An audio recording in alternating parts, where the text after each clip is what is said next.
Turbo news కి స్వాగతం. ఈ రోజు వార్త. ఈ నెల 24న చలో హైదరాబాద్ గిరిజన హాస్టల్ వర్కర్ల సమస్యలపై చలో కమిషనరేట్ హైదరాబాద్ సెప్టెంబర్ 24, 2024న జయప్రదం చేయండి. టేకం ప్రభాకర్ రాష్ట్ర అధ్యక్షులు. తెలంగాణ గిరిజన ఆశ్రమ పాఠశాలలు మరియు అవుట్సోర్సింగ్ డైలీవేజ్ వర్కర్స్ యూనియన్ CITU ఆధ్వర్యంలోని కుమురం భీం ఆసిఫాబాద్ జిల్లా కలెక్టర్ కార్యాలయ ఆవరణలో యూనియన్ సమావేశం నిర్వహించడం జరిగింది.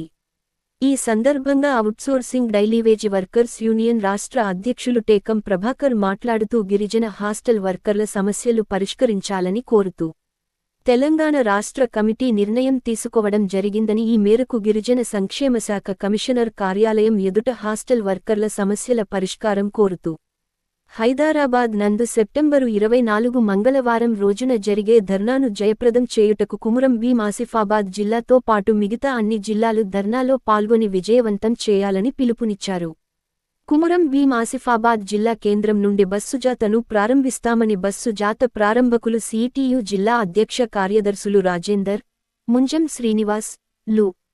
ఈ నెల 23వ తేదీ సోమవారం రోజున సాయంత్రం 6 గంటలకు బస్సు జాత ప్రారంభించనున్నారని, గిరిజన ఆశ్రమ పాఠశాలలో పనిచేస్తున్న డైలీవేజ్ అవుట్సోర్సింగ్ వర్కర్ల డిమాండ్ల సాధనకై జరిగే ఈ బస్సు జాతలో ప్రతి హాస్టల్ నుండి వర్కర్లు తరలివచ్చి జయప్రదం చేయాలని పిలుపునిచ్చారు.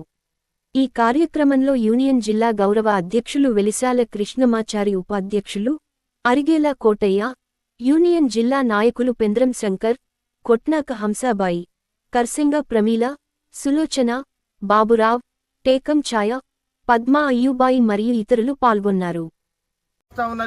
హాస్టల్ డైలీవేజ్ వర్కర్లు కనబడతలేరా అని చెప్పేసి మేము ఈ సందర్భంగా అడుగుతా ఉన్నాం. అంతేకాదు, గత 35 సంవత్సరాలు వెట్టి చాకరీ చేసుకున్నటువంటి కేంద్ర రాష్ట్ర ప్రభుత్వాలు వీరికి కనీస వేతనం ఇవ్వకుండా కాలయాపన చేస్తున్నటువంటి సందర్భాన్ని మనం ఈ సందర్భంగా గుర్తు చేస్తూ ఉన్నాం. ఈ రేవంత్ రెడ్డికి తెలియాల్సింది ఏంటంటే, గతంలో ఒక న్యాయం ఇప్పుడు ఒక న్యాయం అని చెప్పేసి మేము అడుగుతా ఉన్నాం. గతంలోనేమో మీరు చేస్తున్నటువంటి సమ్మె పోరాటం చాలా న్యాయమని చెప్పేసి అన్నారు. మరి ఇప్పుడు మీరు కూడా సీఎం అయినరు, మీరు ఎటు పోయినరు అని అడుగుతా ఉన్నా. ఈరోజు అవుట్సోర్సింగ్ డైలీవేజ్ కార్మికులు మీకు కనబడతలేరా అని చెప్పేసి మేము అడుగుతా ఉన్నాం.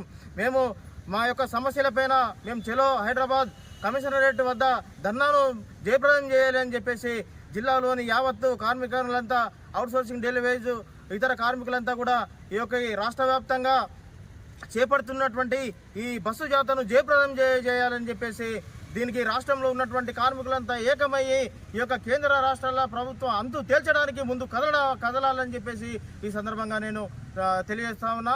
అంతేకాదు 12